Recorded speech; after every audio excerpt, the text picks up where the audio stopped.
How the heck do I get started making video? It's just overwhelming. Where do I start? This is one of the most common questions that I answer on discovery calls. And I'm gonna give you the answers right now. If you wanna make video and you're not quite sure where to begin or what to do, especially when we're talking video for business, not video for likes and followers and going viral and things like that. We're talking video for business that starts conversations with people that you wanna connect to. Here's how you start.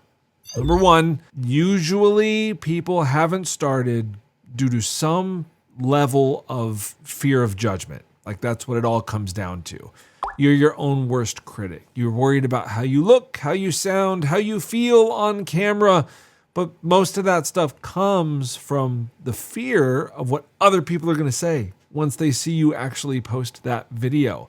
So first off, get over it. Most people just don't care about you that much. I know they don't care about me that much. So if I post a dud once in a while, it's okay because I'm going to be back the next day to redeem myself. And we're all human. We're all imperfect. That makes you more authentic and more relatable. So try to find a way to lean into that. Don't be your own worst critic. Not to a point to where it works to your detriment anyway. You don't want to let perfection get in the way of done. And also you don't want to let your fear of judgment get in the way of posting your videos once they're actually created. Now, once we're out of our own heads and we're willing to actually hit the red button and make some video, what do you make that video with? Commonly, do what I do. Pull out your phone. When you have an idea, when you have something to talk about, pull out your phone, hit record. That's all you need. You don't need a fancy camera setup like I'm using right now.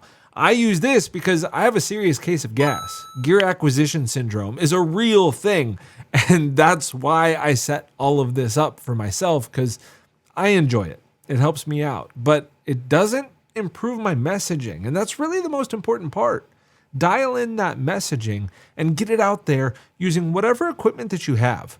So don't let gear be the excuse that holds you back from creating. So don't be afraid of judgment.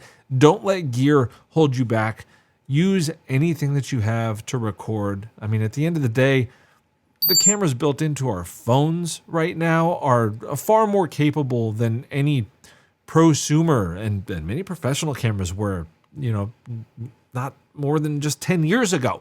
So you already have the gear that you need in your pocket or purse or wherever you keep that trusty device that we all know is within arm's reach right now. Then the last thing you need is a well-planned piece of content to deliver. Now, this doesn't have to be scripted. As a matter of fact, it shouldn't be scripted. It needs to be conversational, but it should be planned. And plan it in a way that you're making this video with intent. You have intent behind the person that you're talking to and looking to connect with. There is intent behind the problem that they have and how you're identifying it. There is intent around how you solve their problem, whether it's just thought leadership content and you're establishing yourself as an expert and you're using that expertise to solve their problems. That is a huge win. That's great value that you'd be providing to them, and it's going to gain you trust, especially if you do that often. If you're solving their problem with one of your products or services, just try to focus more on the result that they will provide, not necessarily on the names and the semantics behind them, because it's easy for that stuff to come off like a commercial, and that's kind of the last thing that you want to do. So don't be afraid of judgment. Doesn't matter what other people think about you. It's never going to be as bad as what you think about you. And your videos are going to be more well received than you think. Number two, don't let the gear hold you back. Use what you have. It is absolutely enough to get started. And number three is plan that piece of content so you know who you're talking to and you know what problems that you're solving and what value you are providing. It's not that tough. Simple 3-step process to get started on video. And then the fourth thing is always the follow-up question that I get, right? Where do I post it? Where do I post this video? Well, there's a lot of different distribution methods for our video content these days. And lucky for us, the free ones are social media platforms typically, start with the place where you have the largest connection base. That's the quick and simple advice. If you want the most eyeballs right out the gate, start with your digital home, so to speak.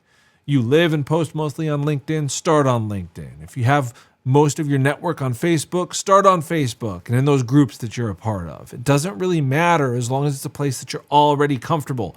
Start in a place that you're comfortable. And once you get accustomed to posting and get over all those fears and doubts that you had and just flat out do it enough to get better on camera, then you can start expanding to additional platforms and different places where you can host and post your video for all to see, or at least for the right people to see. That's the whole point of video for business. Let's get you in front of the eyes and ears of the people that you want to connect with. If you need any help with this stuff, let me know.